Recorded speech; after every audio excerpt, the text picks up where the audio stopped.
मोहन बहुत परेशान था क्योंकि भरी गर्मी में कोई भी उसके ढाबे पर खाने के लिए नहीं आ रहा था। इसी वजह से उसके ढाबे पर ग्राहक आने बिल्कुल ना के बराबर हो गए।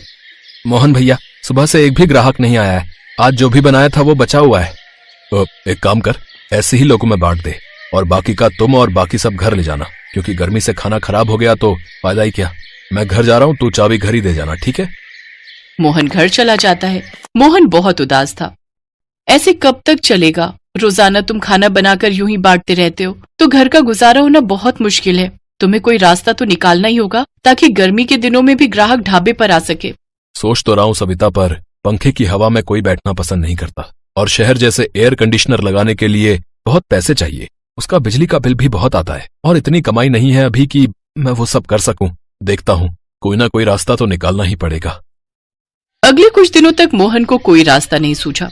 मोहन के ढाबे के सामने सुबोध नाम के व्यक्ति का एक नया एयर कंडीशनर ढाबा खुल गया, पर गांव में इतनी लाइट ही नहीं थी कि सुबोध का एयर कंडीशनर ढाबा चल सके। अरे इतना पैसा लगाया कि एयर कंडीशनर ढाबा खोलूंगा, पर देखो गांव में लाइट ही नहीं होती कि मेरा ढाबा चल सके। मैं तो सब कुछ बेचकर शहर जा रहा हूँ, वहीं होटल खोलूंगा। मैं तो कहता हूँ तू भी शहर आजा, वहीं मिलकर होटल खोल लेंगे। नहीं सुबोध भाई, बहुत जीवन गुजारा है इस गांव में। पैदा यहीं हुए हैं, बचपन से यही रहे हैं। हमारे पूर्वजों की धरती है ये गांव। मैं इसे छोड़कर शहर नहीं जा सकता। मैं यहीं कहीं कोई इंतजाम करता हूँ। सुबोध के ढाबा बेचकर जाने से मोहन थोड़ा और घबरा गया। मोहन भैया, सुबोध भैया ने कितना बढ़िया ढाबा खोला था, पर लाइट की कमी की वजह से उनका ऐसी ढाबा बंद हो गया। हाँ राजू, मुझे भी इसी बात की चिंता है कि सुबोध ने इतने पैसे लगाकर एयर कंडीशनर ढाबा खोला, पर गांव में लाइट की दिक्कत की वजह से उसे ढाबा बंद करना पड़ गया। अब वो शहर चला गया है। मुझे तो कुछ समझ में नहीं आ रहा कि गर्मी को दूर कैसे किया जाए, ढाबे में ठंडक कैसे लाई जाए ताकि ग्राहक आए और ढाबे में ठंडक में बैठे। मोहन अभी राजू से बात कर ही रहा था कि तभी वहाँ पसीने से भीगा हुआ एक बूढ़ा आदमी ठेली पर बहुत सारी बर्फ की सिल्लियां लेकर निकल रहा था।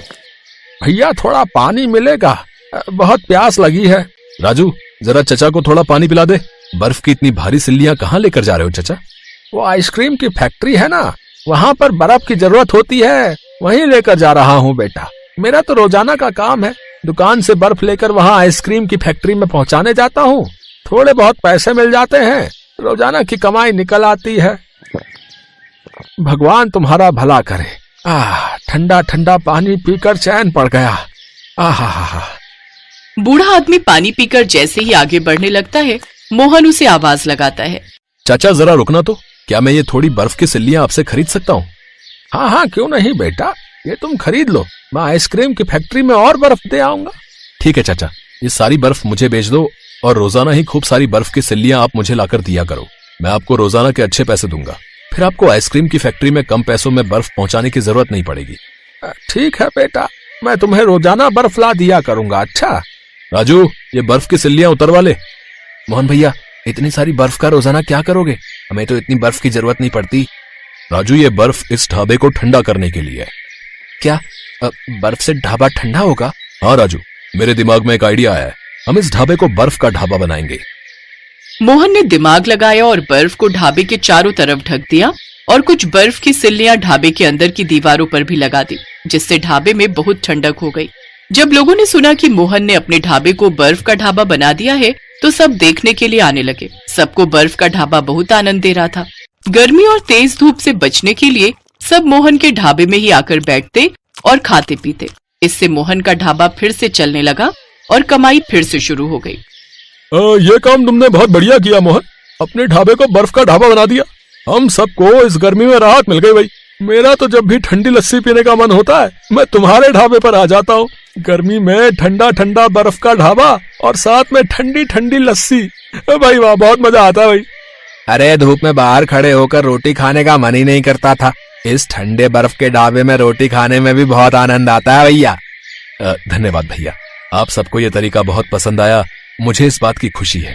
राजू, जा, चाचा बर्फ ले आए हैं, बर्फ अंदर और लगा दे ताकि और ठंडक हो जाए।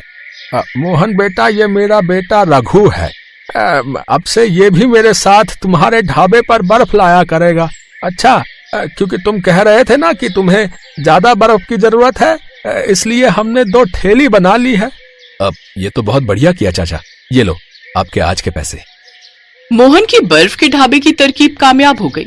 गर्मी से लोगों को राहत मिली मोहन का काम अच्छा हो गया और साथ ही वो बूढ़ा आदमी जो बर्फ बेचता था, पहले इतनी दूर जाता था पर कोई कमाई नहीं होती थी, पर मोहन के ढाबे पर बर्फ बेचने से उसकी भी अच्छी मदद हो गई। इस कहानी से हमें यही सीख मिलती है कि हमें कभी भी परिस्थितियों से घबराना नहीं चाहिए, बल्कि उनसे बाहर निकलने का मार्ग ढूंढना चाहिए।